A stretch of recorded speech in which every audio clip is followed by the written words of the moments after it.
How's it going, everyone? Welcome back to the corner. I am the DM as always, and today we're back on Twitter. Yes. Why? Because, well, I was just watching a video by Ludwig on one of his second channels, right? About the creative class drama, which has been around for a while. But that's not what this video is about. No, I was scrolling on Twitter, and I just so happened to see that Randy, dear old sweet Randy, CEO of Gearbox Studio, Mr. Real Fans Will Find a Way to Pay $80, had reposted something.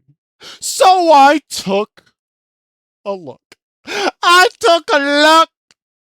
it was in response to someone else saying, I guess I'm not a real fan, having purchased every game talking about Borderlands and DLC of the series. But fuck $80 games 100%. No fanboying will ever make up for you. Agreed. And then Randy, he made a response saying, sounds like you're a real fan to me. Really, Randy? Well, let's just keep. Let's see what else he has to say. Right? He basically goes in and says that he's stoked that he's been playing the games, and then goes on a little thing about himself, praising himself, being like, "Oh, I've worked on these games for 20 years." Right? So yeah, it sucks that things are getting more expensive, but I think we're all going to have to accept that the industry is moving in that direction.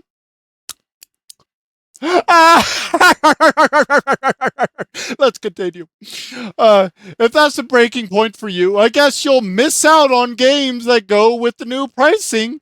It's not my call, but I know everyone will find out what the price will be when pre-orders open up soon, which has to be coming soon.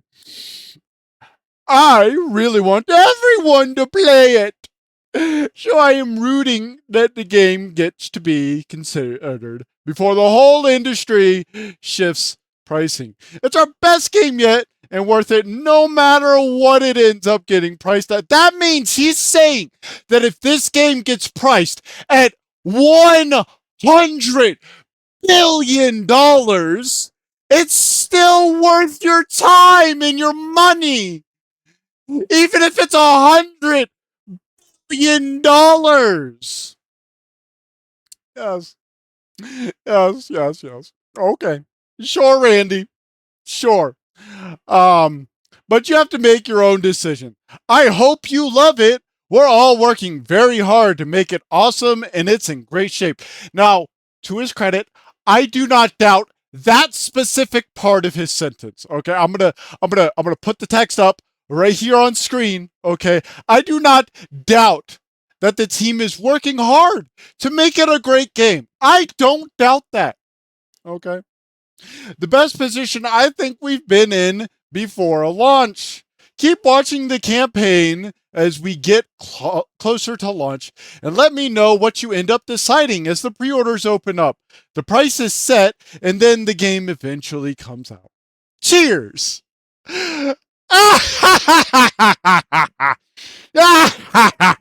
Okay, Randy.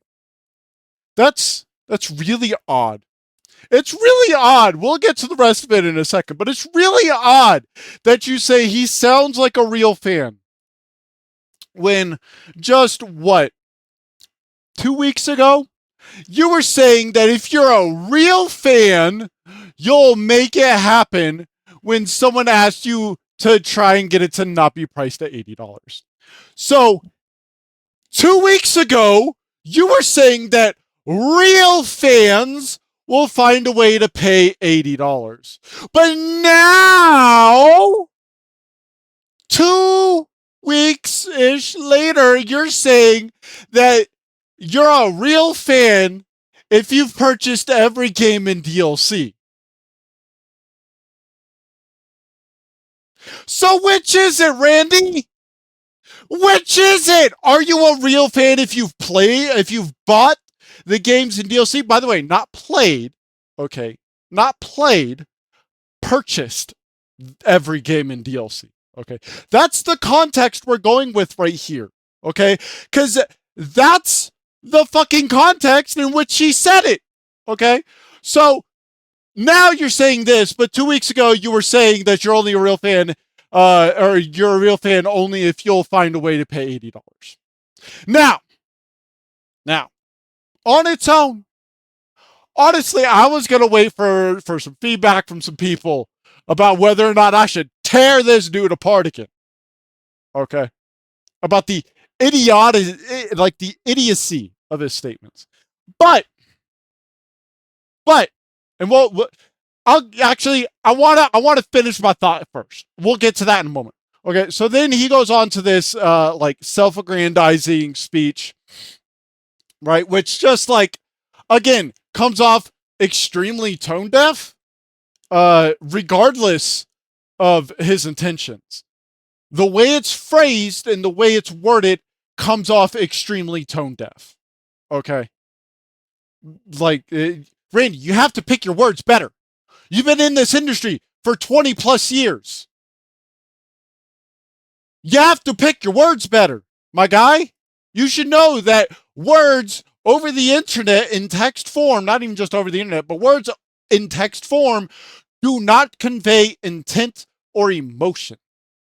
Okay? So even if you did not intend or mean negative stuff with this statement, it comes off as tone deaf because of your previous comments.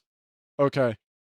Now, as I said, on its surface, I wasn't necessarily going to make this video. However, I then went to Randy's post and I went over here to replies, right? I started to scroll because I saw this and went, the only reason I saw this was because the motherfucker reposted it, right? So I wanted to see what else he had been talking. So I did, and then in one screen, okay, I'm gonna show you guys my display settings. Okay, so here we go. Here's my display, right? Let me just get my yeah. So display resolution. You can see I have a 1920 by 1080 resolution. Okay, so in one screen, okay, he goes from right here, saying that replying to this guy who says that it kind of goes back, right? This guy was saying, talking about this, and then he replies that the tweet was about a free game, and then if you're asking about Borderlands 4, blah blah blah blah, it's set by the publisher, yada yada yada, right? This guy says the problem is things are just getting more expensive. Food, insurance rate, rent, everything is going up except pay, right? Which isn't necessarily true.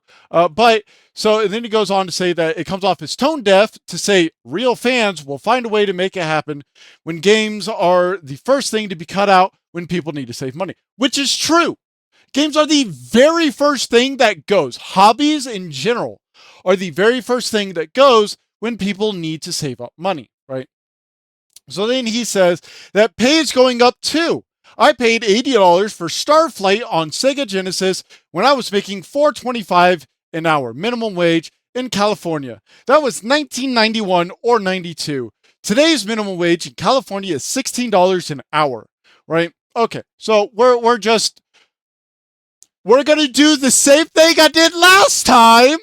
Okay, so we're coming back here, right? We're coming back here. Okay, so he said 425, right? Let's just double check. 425, right, an hour. That means that today that same would be $9.98 an hour. Okay. So he says the minimum wage now in California is $16 an hour. So to Randy's credit, right? We can see that the minimum wage in California has outpaced what the inflation rate would be for $4.25 an hour, right? So props on him. That was one of my arguments in my last video, is that he was using prices and whatnot without knowing or without even considering what inflation would be, right? So, is his assessment correct about the minimum wage in California?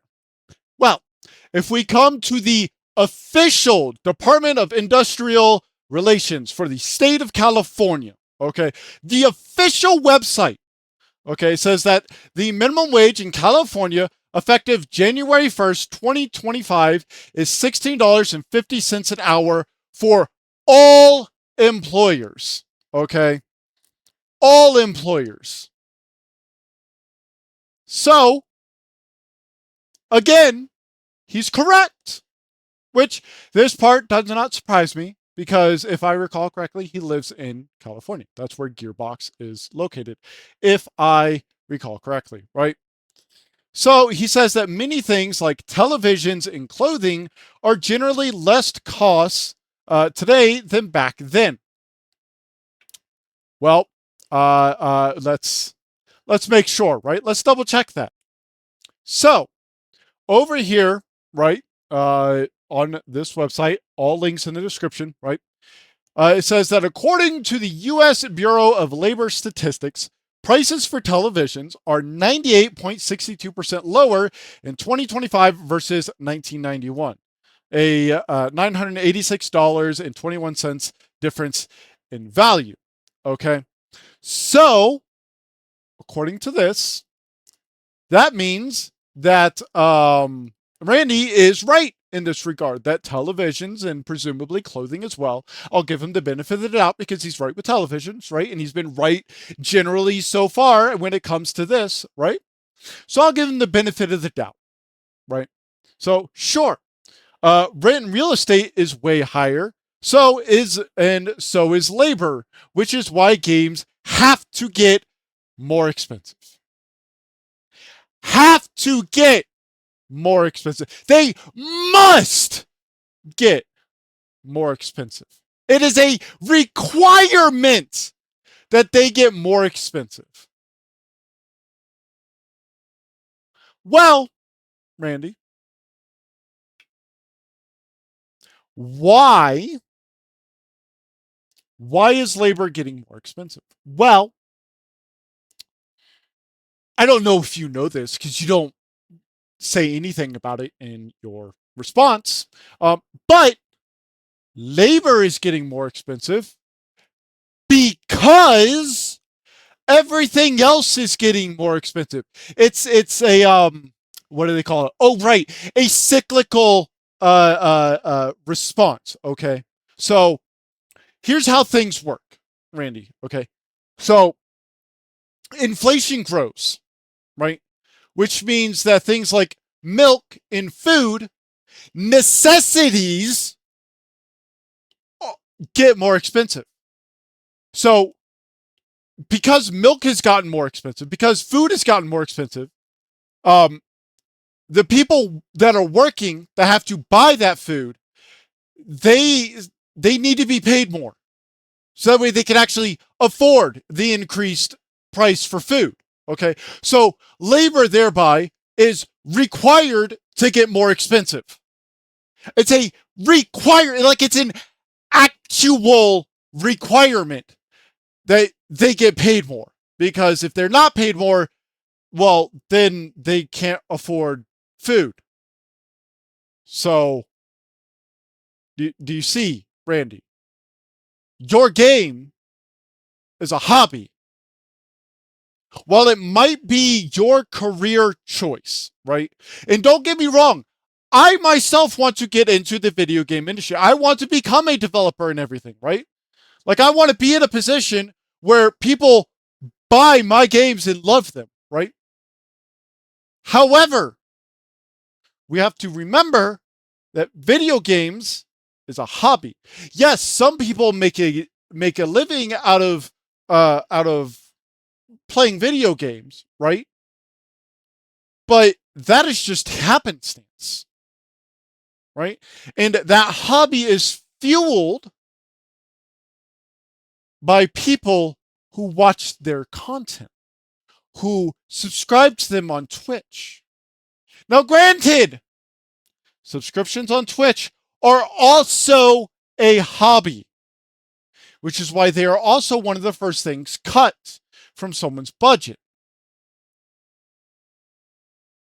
So when you say labor is getting more expensive and so games must get more expensive, that's just not true. Okay. Labor is more expensive because food is more expensive because inflation is increasing. Okay. It's a cyclical process. One thing gets more expensive, causes another thing to get more expensive, causes another thing to get more expensive, causes another thing to get more expensive. Right? But I'm trying not to get too stuck in the weeds. So, in one sentence, right, you say that pay is going up, right? But then in another, in the same thing, right, in the same screen, basically to the same tweet, you say that costs are going up. A town is much more expensive than 10 years ago. The world is the world. And I don't even want to work on a video game unless I believe it is going to be awesome and better than what I have done before. Okay. See, this right here, this is a you problem. You are elevating and saying that I don't want to make a game that is as good as Borderlands 3. I want to only make a game that is better than Borderlands 3. So you are thereby raising the bar, thereby raising the budget, thereby raising the labor cost, thereby causing your own cyclical environment. You are the reason that things are being more expensive. You are the reason, Randy. It's not that labor is going up. It's that you want to make something even bigger and better than the previous one. Therefore, you are the reason labor costs are going up. I'm going in a circle. I'm going to try and stop that, okay? So, right, you can't, Randy, you can't sit here and be like, real fans will find a way to pay $80. Sounds like you're a real fan because you bought every game in DLC, and then go, pay is going up, right? And you just can't do this, Randy. You are the reason that costs are going up for Borderlands. You are the reason. It's not Nintendo. It's not Microsoft. It's you. You are the reason your budget is getting inflated. Okay. Now, there's a Discord I'm in where we were talking about this. And I'm not going to show you it because it's not necessarily a Discord that everyone has access to, right? So, in this Discord, I had made, let's see, where is it? Oh, right. I had posted this, right? Where Randy made this tweet where he said, if imitation is flattery, then plagiarism is worship. Okay. Now, obviously, this is a tongue-in-cheek joke, right? He's linking to a septic service that's called Doll.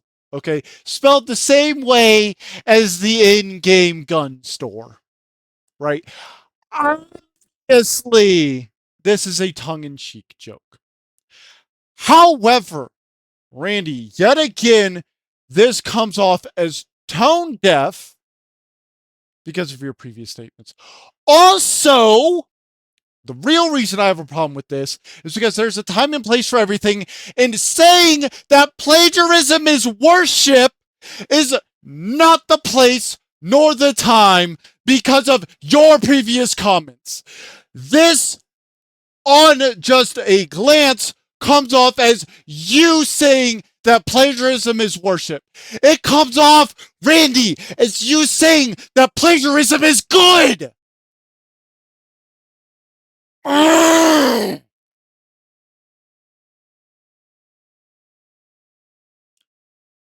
Do not joke about plagiarism. Plagiarism has tangible effects on people's lives. If you don't believe me, confirmed plagiarist, everyone say it with me now, Philip Mewson. Confirmed plagiarist, Philip Mewson. Let me pull that up if you don't know who the fuck that is. This is confirmed plagiarist Philip Mewson. Okay. He is a former IGN video game journalist, okay, that, as he says here, plagiarized and ruined his own career. He stole, he plagiarized Boomstick Gaming's review of a game. Tried to pass it off as his own. Then when he was confronted about it, called out on it, said that Boomstick Gaming plagiarized him.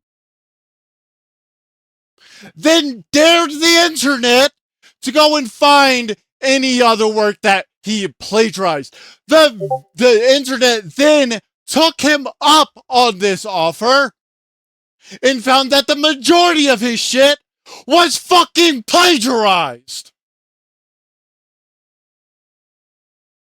He destroyed all capabilities of ever being involved in video games for the rest of his life. Before this was discovered, he was respected.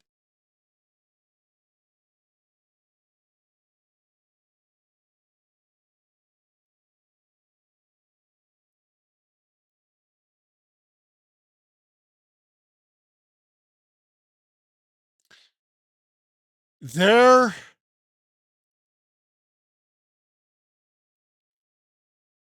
comes a point in your career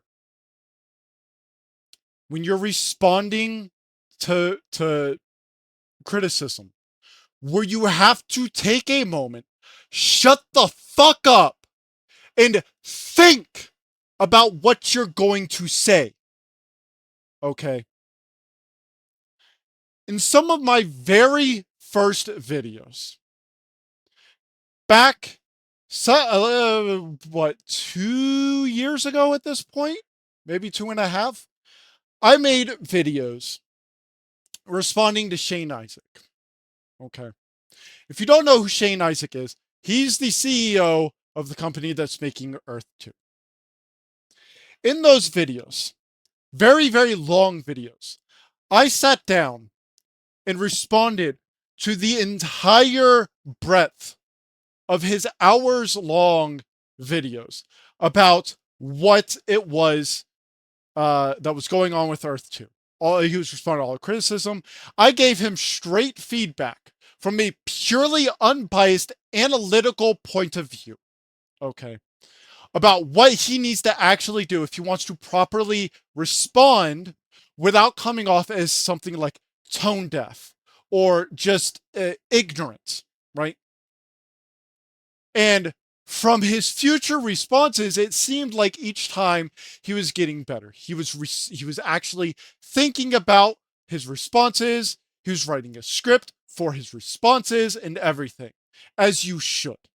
Okay, for those types of videos when you are responding to criticism and try to give feedback from a position as a CEO. Okay. Randy, you're never going to see this. But if you do, please, I'm setting aside all bias. I'm setting aside everything. Okay? All of this, all of these replies that you've given, all of this, fuck it all. I'm setting it all aside. I'm going to give you, from a purely analytical point of view, feedback. Okay?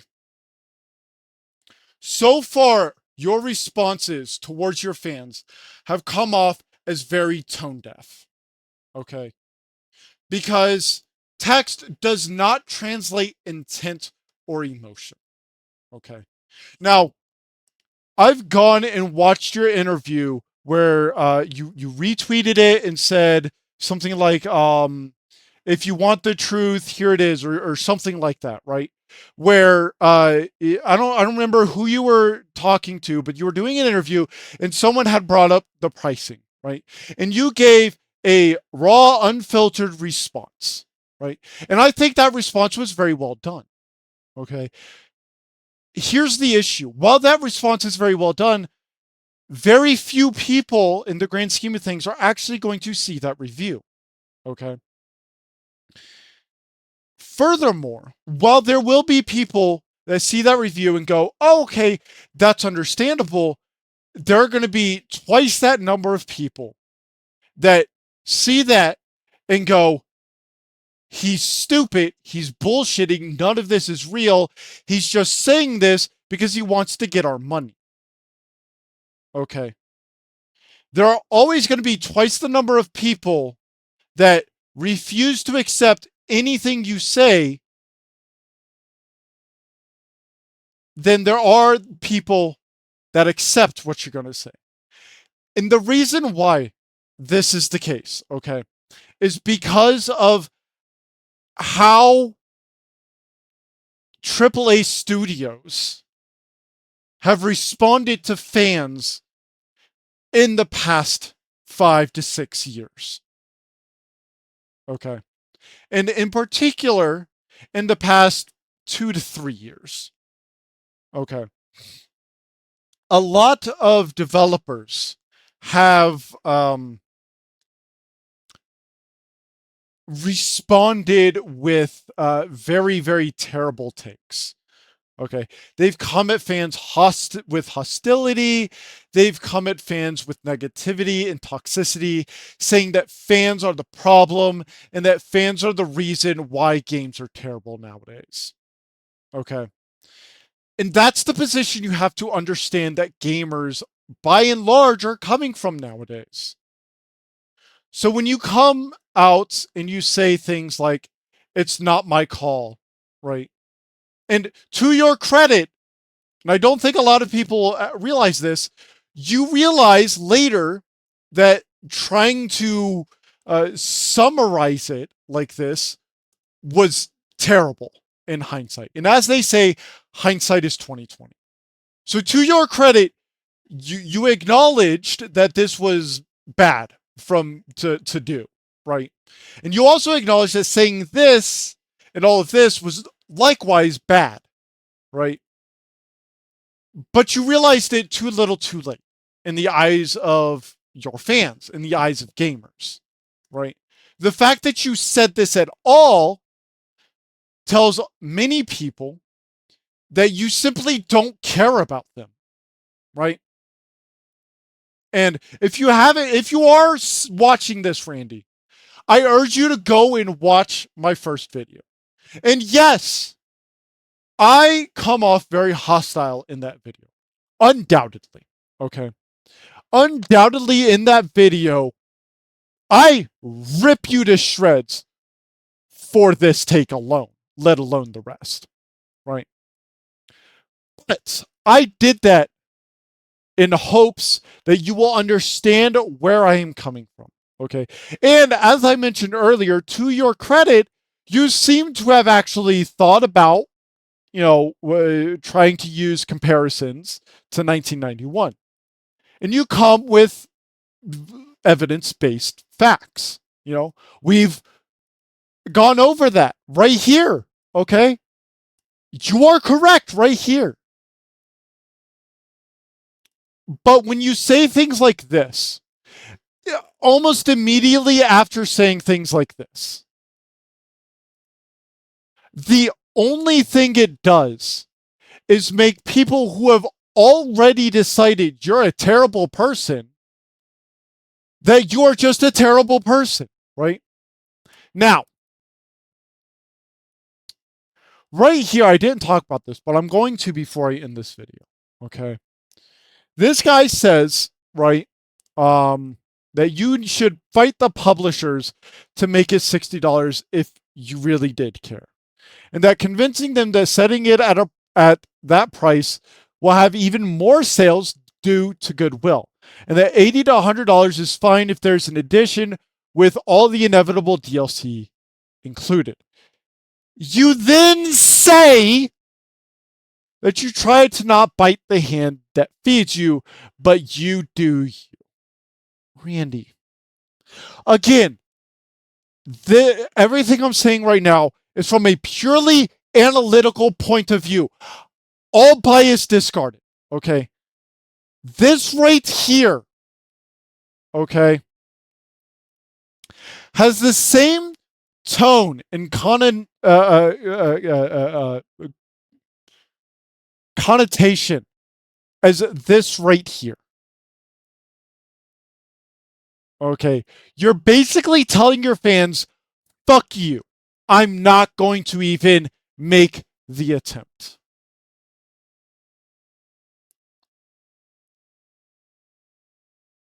And I want to just, Randy, if I could, I would love to just guide you. I'm not touch, because that requires consent. But I want to guide your attention to Bungie. Okay. Putting aside that they haven't always made the correct decisions even after their separation from Ubisoft. When fans raised hell and gave them an enormous amount of backlash due to their scummy monetization, what did Bungie do, Randy? I know you know what they did, okay? I know you do. There's zero shot you don't. What did Bungie do? Say it with me, Randy. They bit the hand that feeds them. They bit Ubisoft's hand, tore that bitch off, said, fuck you, Ubisoft. You're alienating our fan base and killing our game. And by extension, you are going to kill our entire business. And they left. They turned their backs on Ubisoft and went the other way. And you know what that did, Randy? Come on, say it with me. You know as well as I do what that did for Bungie. Say it with me. They're still around.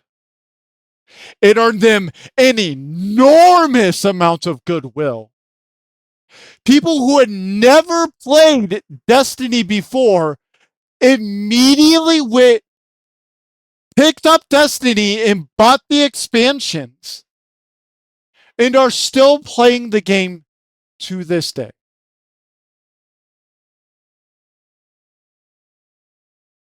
To this day, Randy. You know this. Is it as big as it once was? No. But the people that stayed are the real fans. The people who like the company and enjoy playing the game they put out, because the game, genuinely speaking, is kind of fun. It is actually fun. I've played it before. I have. I've gotten to the end. I've played the whole game. It's a fun game. I didn't buy any of the expansions because that's just not my kind of game long term. But it's a fun game. If it was a single player game, I'd recommend it to everyone. I'd say everyone should buy it at a $60 price tag. Borderlands 1, 2, 3, all of its DLC, I recommend to people. I say, yeah, is Borderlands 3 worth it at full price? Is all of the DLC worth it at full price? Fuck yeah, because it's a good game at a fair price. But if Borderlands 3 had released, if Borderlands 2 had released, if Borderlands 1 had released at $80, you know what I would have said? Not buying it. Not buying it. You know what I would have said? If Final Fantasy VII had released at $80, nope. Not going to play it. And I say that as someone who is a die-hard Final Fantasy fan. I have played and beaten every single Final Fantasy game, with the only exception being Final Fantasy XI. I have played and beaten every other Final Fantasy game, with the exception of one. That includes all of the spin-offs, even the pinball. Yes. So, Randy, I assure you, bite the hand, okay? And don't just bite it and say, you have to do this. Give them examples, okay? Here, Randy, before I conclude this video, I'm going to pull up Steam. Clair Obscur Expedition 33. If we go to the store page for it, okay? This game is an indie title. Has 95% positive reviews. Overwhelming. 96% recent. Overwhelmingly positive. $50. Deluxe edition, 60. Okay. That's not the only one, Randy. Okay, it's not. This remaster, definitive edition of Dragon Quest XI. $40. $40. It's currently half off. Amazing game. Go play it if you haven't. Okay. Dave the Diver. I haven't put much time in this, but it's an amazing game. $20, Randy. Now I know you might say all of these things have way smaller teams. They have way smaller teams. Okay. I know you're going to say that. Here's the thing. This game right here, I'm like maybe halfway through Act 2, I think. I don't really know. I've avoided all spoilers because of how good this game is, okay? I've put in 26 and a half hours, and I'm maybe halfway through the campaign. And this is an RPG. Okay. The campaign is the whole draw. For Borderlands, the main draw is the randomness of the loot. Okay, don't get me wrong. Borderlands 1 through 3, pretty good campaigns, right? I would say they're all solid, like at least B tier campaigns, okay? And I don't do that ranking system of like, I'll give it a metric, okay? And I don't do the ranking system like IGN does, where like 7 is like the mid. No, I rank from 0 to 10, okay? 5 is the midpoint. 5 is like your game is mid, right? Your game is like average, nothing stellar, spectacular, but nothing like terrible. You should give it a shot, right? Borderlands 1 through 3, each of their individual campaigns, I would rank a solid 7.5 to 8. Borderlands 3, if it's your first playthrough of the campaign, I would rank it at least an 8, maybe even 8.5, right? If like these kind of, if Borderlands, like these kind of games are your shit, I would rank it like 8.5, maybe even a 9. Okay.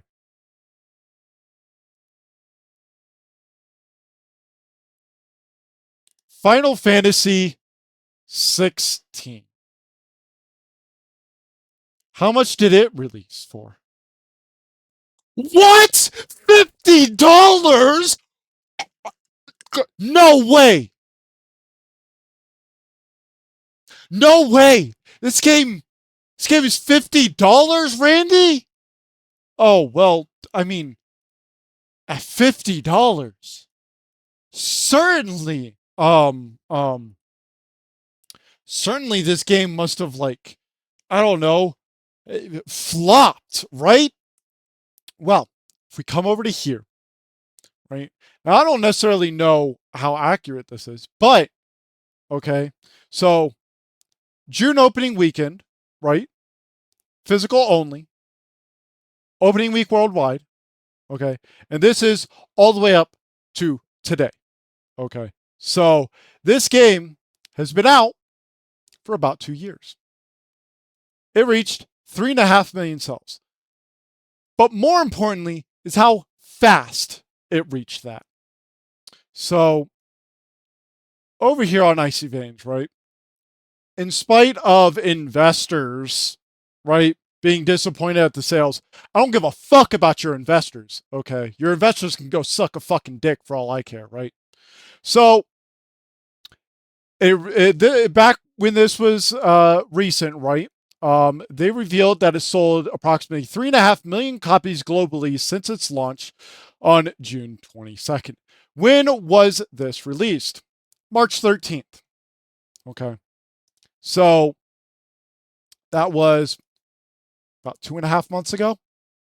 Okay. So Final Fantasy 16, a JRPG.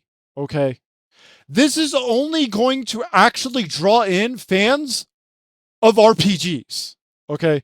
Primarily fans of the Final Fantasy franchise. Okay. Borderlands is much broader. In fact, let's compare this to Borderlands 3. So here on Tweaktown, right, it says Borderlands 3 sales hit 15 million. Now, obviously, Randy, you have better numbers than this. You probably know that it's more than 15 million by now. You probably know the exact number, okay? This is 4-5 times the amount of Final Fantasy 16. Now, we pull up a calculator, okay? We do 15 million. Let's see how much Borderlands 3 sells for, right? We'll pull up Steam. We'll go to the store. Borderlands 3, right? Obviously, it's mostly negative for obvious reasons. $59.99, okay? Let's just assume no one bought the Super Deluxe Edition. Okay, let's just assume that, okay, for sake of brevity. Now, if we multiply this 15 million by 60, that means that gross Borderlands pulled in $900 million. Okay. But we're not done there, Randy. I keep saying I'm going to end this video, and I have to get this across, okay? I have to. So, you obviously have a exact budget number, right? You obviously do. But we'll go with this one of 140 million in the budget, okay? So we'll go ahead and do that. Now, for everyone else, because you already should know all this, Randy. For everyone else, the budget probably includes things like marketing, right? Development, all of that. But even if it doesn't, hell, let's tack on, I don't know, an extra 50 million, right? Just for the sake, and in fact, we'll just round it up to 200 million, right? That means there's still 700 million in profit. And the game is $60. Now, what is Borderlands 4's budget? Well, according to Insider Gaming, it has twice the development budget of Borderlands 3. Okay. So, if it has twice the budget, let's just knock off another 200,000. Okay. That is still $500 million in profit.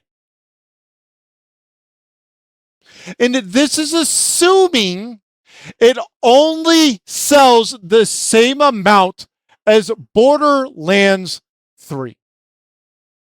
But you want to know the thing, Randy.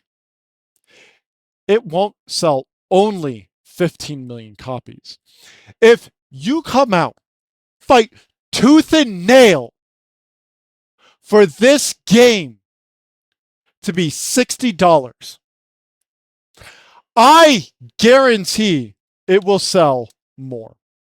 I guarantee it'll probably sell at least 20 million. Now, okay, let me back up. I cannot guarantee that it does, okay? But I'm pretty confident it will.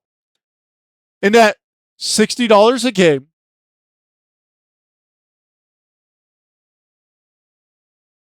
that's 1.2 billion with a B, Randy.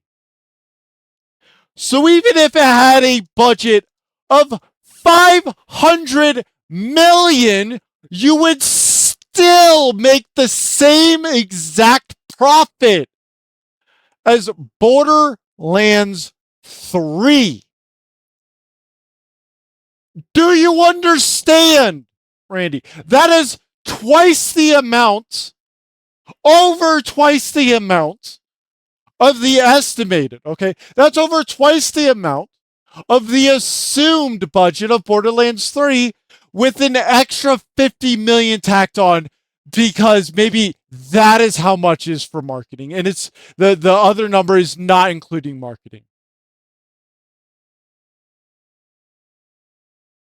That is not including the tens of millions of dollars in free marketing that you would get from fans of the series. And you cannot tell me that you don't get millions in free marketing from fans, because your motherfucking ass absolutely fucking does.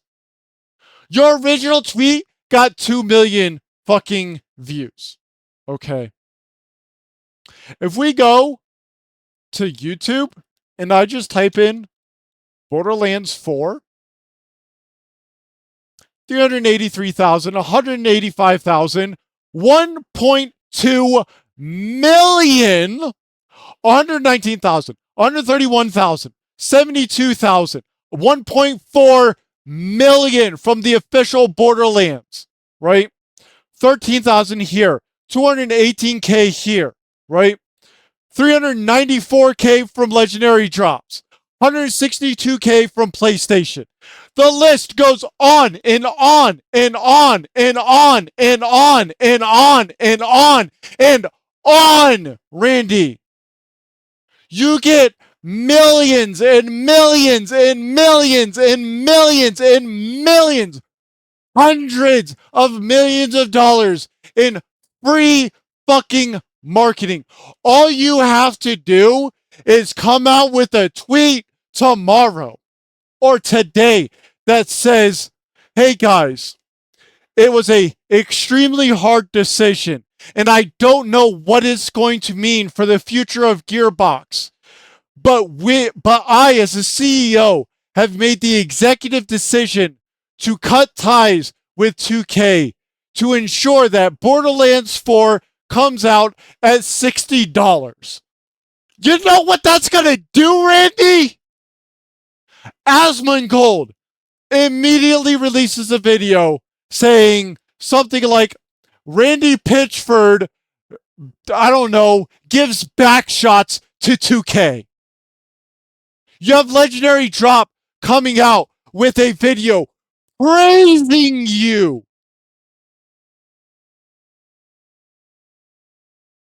You have Frogwater coming out with a video probably praising you. Okay? You have fucking your official fucking YouTube account, the Borderlands YouTube account. Fucking you have all of these channels that would come out immediately with videos praising your fucking decision, going, oh my god, he fucking did it. You get so much goodwill, Randy. You get so many people that come out praising you, saying that you need to buy this game because it's going to be worth every single penny. And this is the last bit of criticism that I'll give you from an analytical point of view. Okay, before I truly actually end this video, Randy. Okay, let me make sure I can find it. I'm pretty sure it's right here. Yes. Yeah, right here. So, it's our best game yet and worth it no matter what it ends up getting priced at. Randy. Randy. Are you with me, bud? I'm sure the gears are turning now and you realize what a fucked up statement this is. Because by saying this, you are saying that if this game gets priced at $100, it'll be worth it. At $150, it'll be worth it. At $200, it'll be worth it. At $100 quadrillion, it'll be worth it. That is what this statement says. That's not what it implies. That is what it says. Because you say, quote, no matter what it ends up getting priced at.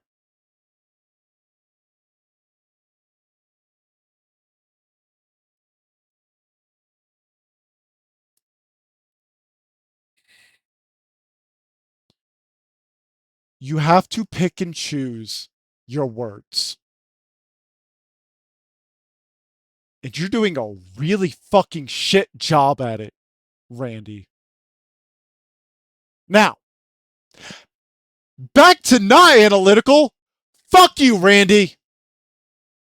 If this is the fucking attitude that your fucking bitch ass is gonna have, Gearbox is dead. It will die with the release of Borderlands 4. That is a guarantee.